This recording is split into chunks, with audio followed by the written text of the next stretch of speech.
Welcome to Start Your Podcast Now. I am Paul the Podcast Guy, and this is the podcast where I take my 10 years of PR and radio experience and turn them into practical tips for you for being able to create your own podcast. If you have any questions for me, if you want to know some strategies on Marble Madness, if you want to know what Marble Madness is, and if you want to stop me from talking about Marble Madness more, just email me at paul@paulthepodcastguy.com.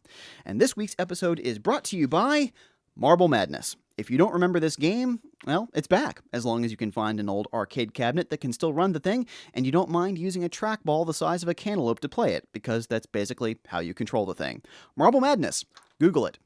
So, of course, this week we have to reach back into the bottomless pit of topics to find out what our topic is going to be, so excuse me while I reach down off camera to grab a piece of paper that doesn't actually have anything written on it.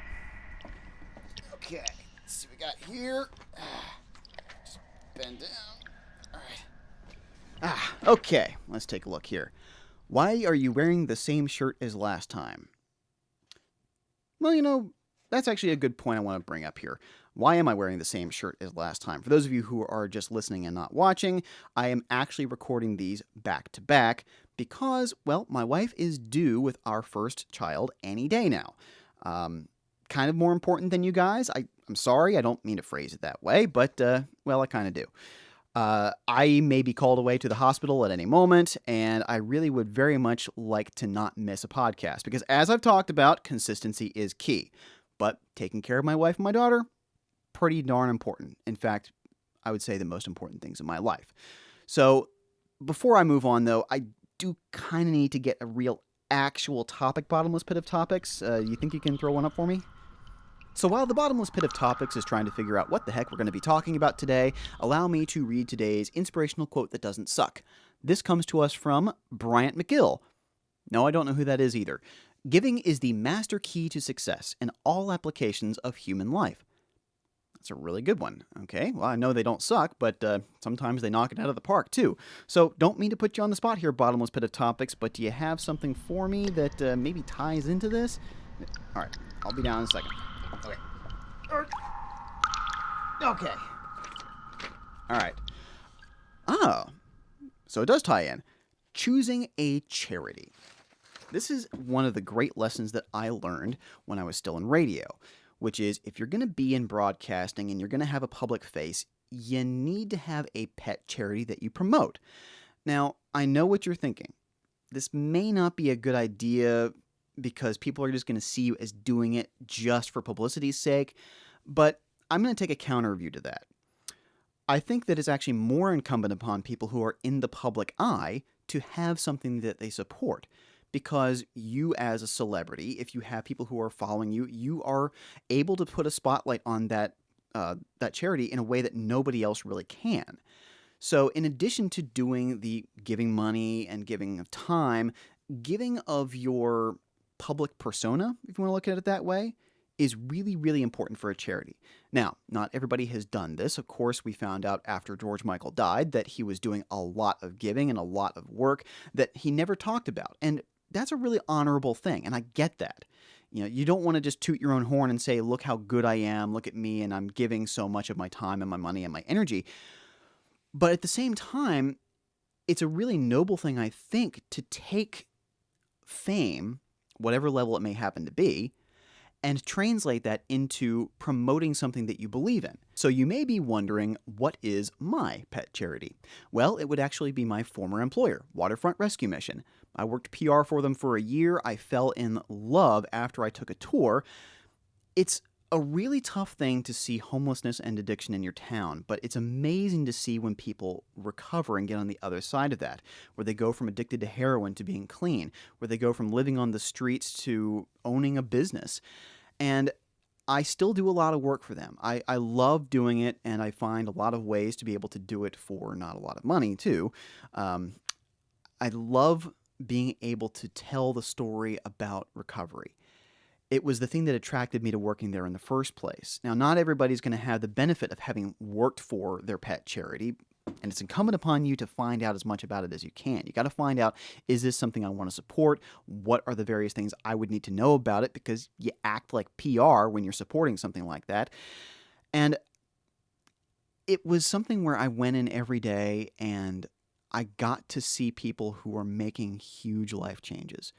And it touched me in a way that I'd never been touched before. It was tough. It was emotionally very difficult, especially if somebody either left the program or failed for some reason or another, which would happen. It's recovery. That's going to happen. You don't have a 100% success rate. You just don't. Nowhere does. But seeing people who would graduate from that recovery program and rejoin their families for the first time in years, maybe ever, mend broken fences, get jobs, and have steady jobs when they never had one before.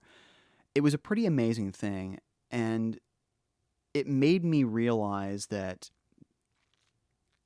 old adage was right, because I didn't actually believe, or at least I didn't act on for a long time, that have a charity. I worked in radio for a long time, and I would give to places every now and again. Obviously, I would give to my church, but never did I have a place where I actively wanted to go out and promote for that particular organization, where I wanted to tell the world, where I wanted to have everybody know about this place because it was so amazing. And Waterfront was that. And to my shame, I worked in media for 10 years and for a long time didn't know what they did. Didn't even really know that they existed. I thought there were a couple of thrift stores. But I went to one of their luncheons that they had for the media. It was a holiday luncheon. It was on Thanksgiving of 2016. And I heard for the first time about this place where people would go and beat addictions and would get out of homelessness. And it was everything from, you need a shower? Well, we'll give you a shower. To, you need to come here for 6 months and get clean from drugs? Well, you can do that too. So when I worked there, it was an incredible thing to be in on a daily basis. But since coming out of there, I've realized that I've had to put some mental energy into it. I have to do that old adage that I was taught, have a pet charity. And Waterfront Rescue Mission is that.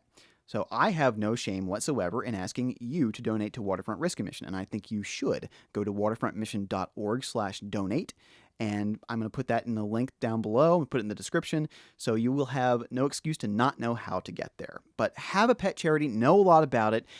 When you're doing a podcast, have something that you support. It also helps you get ingrained in the community, especially if you're a transplant. I came in from outside. I moved down here from Pennsylvania, and it was important for me to start to learn as much about Pensacola as I could, and that was a huge gap in my knowledge for a long time. So do it now. Pick a charity, pick it to support, and make sure that you use your powers for good. And before we end the show, of course, we have to play some podcast roulette. So let me take the invisible ball here and spin it on the wheel and watch it go around. It's not really actually happening. It's all just a sound effect. But, here we go. This is great. Another NPR podcast. I did one last week, and I'm going to do one this week. It's called Exercise. Learn to love it, or at least like it. Thought that was a really gripping title, and I love things that are conversational about exercise because people don't really like to do it. I have a personal trainer, and it's the thing that helped me start exercising regularly because I have somebody that if I don't show up, I owe them money, which really helps out a lot. But it goes over different tips on how you can continue to do it, make it a habit. It's a podcast that they deal with how to do little things for your body on a constant basis. They have a 22-minute whole body workout episode. They talk about making exercise a habit. It's really good. It's really worth checking out. You just have to go to npr.org or, of course, find it on the iTunes store. And that's it for me. I'm Paul the Podcast Guy. Just tune in next time. I'll have another podcast. And, of course, if my daughter is born before then, you'll hear about it on social media. But just find me on social media, Instagram, Twitter, Facebook. Find me on my website, paulthepodcastguy.com. Subscribe to me on iTunes and in YouTube. And, of course, until next time, start your podcast now.